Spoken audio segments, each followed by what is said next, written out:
Let's go. And then I'll stop it once we say it. Okay. You want to ask the question again so that they know? True, true, true. Nah, that you were saying that great. So essentially, when it comes to life coaching versus therapy, what's your thoughts on it? Would you ever consider it? What is life coaching? And what is therapy? You know what I'm saying? It's like just balancing the two in terms of similarities and differences. So just a totality of questions, but essentially, that's something I was considering being certified in. So a better person to talk to than you in regards to this. Yes. All right. Well, so you know that I'm getting my master's in clinical mental health counseling. So I am going to be a licensed counselor is the goal. Mhm. And um, so I think like I never really thought about being a life coach, I guess, personally. Mhm. Uh, and I think that like I don't think there's anything wrong with it um at all. I think it's a Mhm. good goal and that there is differences though because like the certification, I don't know much about the certification process for becoming a life coach. I haven't looked at that because it's never something that I was interested in. But I do know that like for, to become a licensed counselor, there's a lot of rules in place, like Mhm. and laws and things that go around it. There's an ethics code that you follow and it takes a while to even become licensed because Mhm. like right now I'm getting my master's. I'm a year in and I've got 3 more to go. And Mhm. last year of it is practicum and internships. And then even after that, then I have to take the test, like the national test to get certified and and licensed. And then also I can take a state test for the state that I'm in. Mhm. And um then I would still only be a supervised like a like it's a graduate level license. So like I would have my preliminary license. It's kind of like your driver's permit or like the your very first like the yeah, driver's permit I think would be a good Mhm. because it's like you can drive or like I Mhm. could practice as like I would be licensed in that, but I have to have a supervisor. Like I have to have somebody for 2 more years to make sure that I'm following the code of ethics, that I'm doing things correctly, that I am, on the right track. So for 2 years, I would be licensed and I can practice, but I have a supervisor that I have to talk to, and do that. And so like your driver's permit, you have to have your parent with you or an adult with you when you drive because it's somebody that knows what they're doing. Somebody, done it. And then you again have to take the tests again and you get licensed. Mhm. And you show all of the work that you did. And so I don't know, like for a life coach, I think it's like if you do want to have a certification and you want to like what you're like for you, like what you're doing, you're talking to people, right? And you're encouraging them Yeah. in life. And I think for you, like it's a great route because it's a way to like show that you are passionate about what you like what you're doing. Like it's a way to show that you Mhm. went and you got like you went to classes or whatever. You did like that. I think it's great. Yeah. And then it Mhm. put that on there and you can say, hey, I have this certification. It's Mhm. really to me, it's not the same thing as counselor or therapy, Mhm.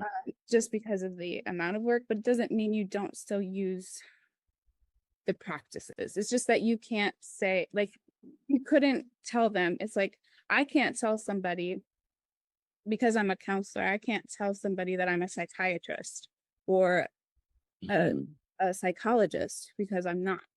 Like it's different theory. So like you Yeah. just have to like as long as you're presenting yourself in the way like as long as you're presenting yourself honestly, then it's good. You just have to present yourself honestly. Either way, uh, because even now, any kind of like advice I give to people or any kind of like thing, yes, I practice, like I'm practicing what I'm learning, but also I can't say like I have to say I'm a counselor in training. I don't know what I'm doing yet. I haven't learned. I'm still learning.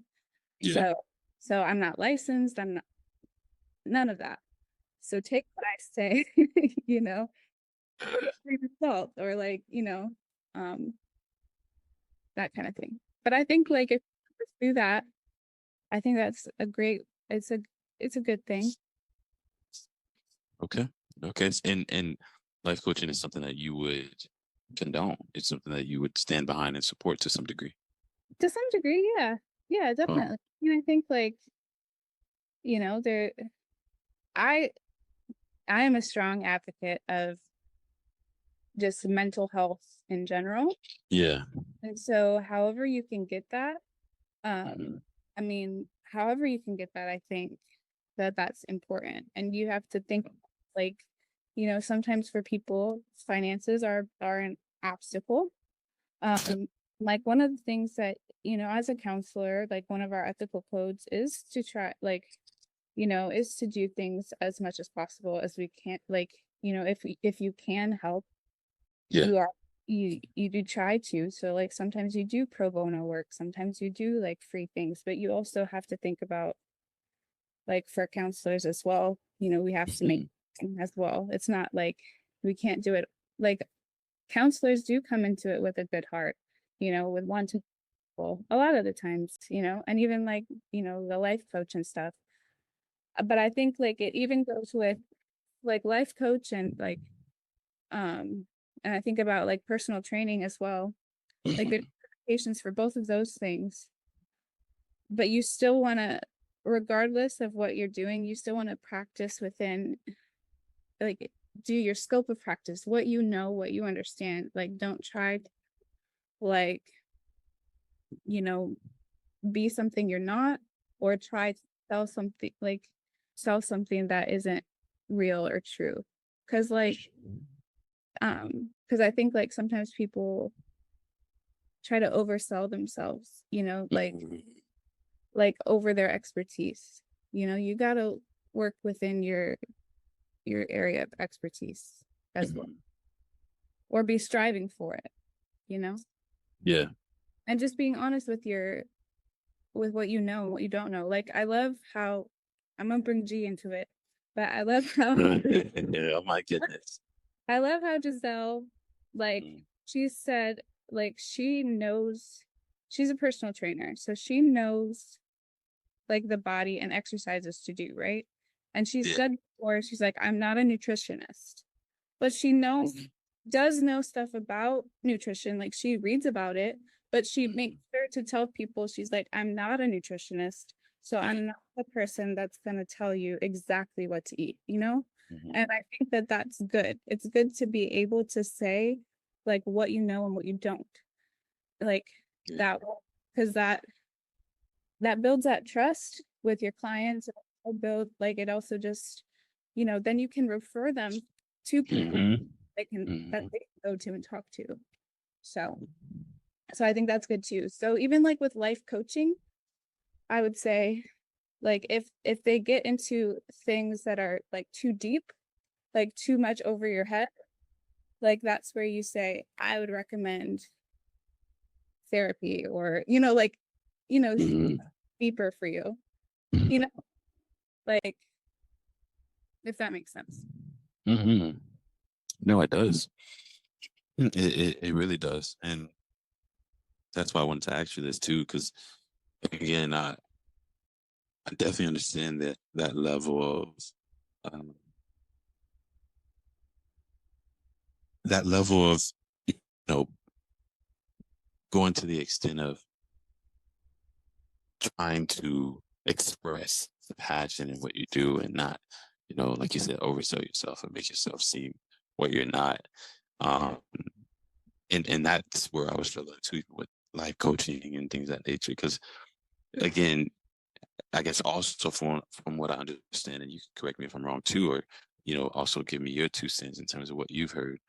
But essentially, life coaching is helping someone set goals and being proactive towards those goals, right? Kind of like a coach, right? That word coach behind it. Mhm. And I think for me, I struggle with that because I'm just like, I don't know if I'm necessarily passionate in helping people reach their goals or if I'm passionate in just talking to people and unpacking them. Like there being a level of, I think one woman on YouTube, she presented it as life coaching is more so present and future. And she was like, therapy is more so past, present, and future. Like it could be a bit of all. Whereas life coaching is more so driven towards you're moving towards a goal. What do you think about that? No, I think that's a pretty good answer. Like a good, Mm, yeah, I would say that's a pretty good representation of it. I wouldn't necessarily say that counseling isn't like focused on present and future because we are, mm, but mm, you do delve into the past.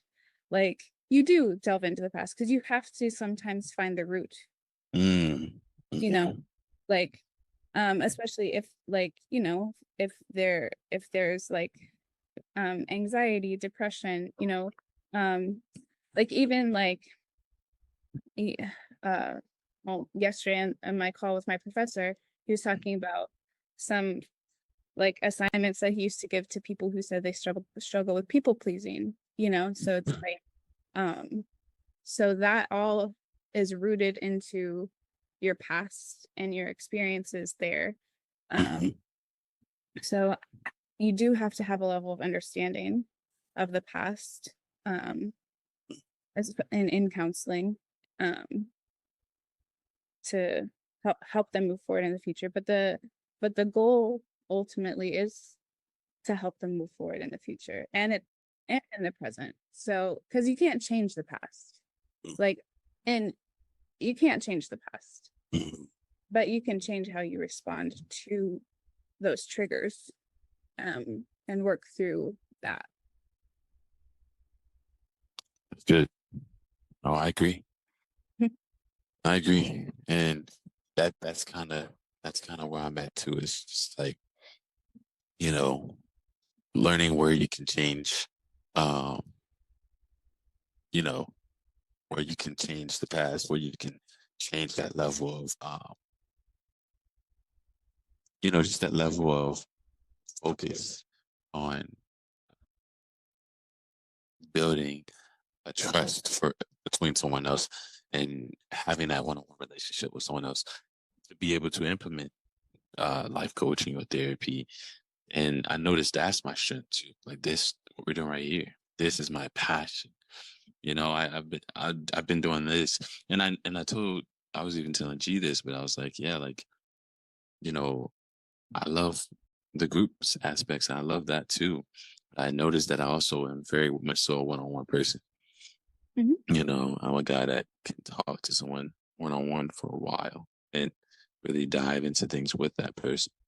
Uh, and so that kind of really, hypes me up in the sense of, okay, where, just how far can I go, or just how much can I grow my brand and um, expand my brand with a level of focus on just one-on-one, narrowing things down as well, in Mhm. that regards. And so while still doing the group stuff.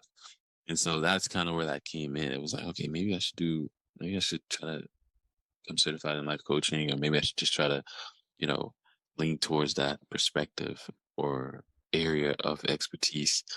Um, but it's the goal part that I kind of have to kind of do a little self-searching to see if that's a level of passion.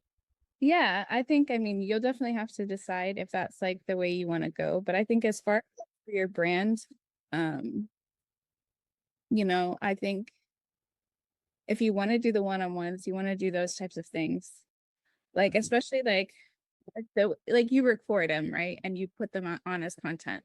So as a Mm, therapist or as a counselor, you definitely wouldn't be able to use this as content like that. Like you can't do that. That's enough. That's very much unethical. That would not like because you have to keep it confidential like that those things. So like that would be like they're really coming to you. Like you wouldn't be recording it. Like the only way that we are recording, like sometimes is because like when I am in my internships or practicums and stuff, I have to do it for school.